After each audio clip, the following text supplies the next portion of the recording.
એમને તમારા અધિકારીઓ એમને એમ કે આ ખેતરમાં કરવાનું એટલે કોઈના બાપનું ખેતર છે. બીજી વાત, અહીંયા તમને પડામાંથી હાલવાની ના પાડી છે તો હું કામ હાલો છો ભાઈ?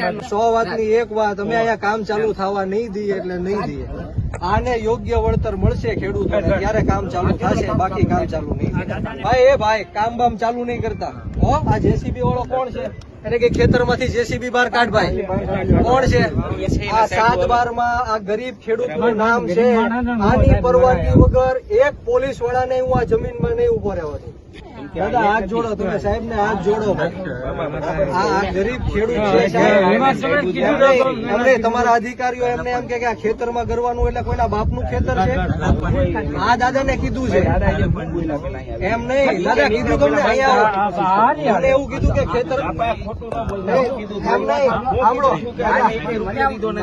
નહીં. બીજી વાત, અહીંયા તમને પડામાંથી હાલવાની ના પાડી છે તો હું કામ હાલો છો ભાઈ? અહીંયા પડામાંથી હાલવાની ના પાડી છે તો હું કામ હાલો છો? હમણાં તમે હાલતા આવ્યા સાહેબ. તમારી યાર ઘર્ષણ નથી, પણ 100 વાતની એક વાત, અમે અહીંયા કામ ચાલુ થવા નહીં દઈએ એટલે નહીં દઈએ. આને યોગ્ય વળતર મળશે ખેડૂતોને ત્યારે કામ ચાલુ થશે, બાકી કામ ચાલુ નહીં. મારે સાયબર પર તો વાત નથી કરવી, પણ તમે પોલીસ અધિકારી તરીકે તમે સમજી શકો છો. અમે સમજીએ છીએ, પણ તમે કલેક્ટર ગમે એ હુકમ આપે કે ગમે એ કરી નાખે, પણ ખેડૂતની જ મરજી ન હોય તો તમે કઈ રીતના અંદર ઘૂસી શકો? કલેક્ટરને કયો ને હુકમ કર્યા, કલેક્ટરને બોલાવો, કલેક્ટર વાત કરાવો, કલેક્ટર વાત કરાવો મારી.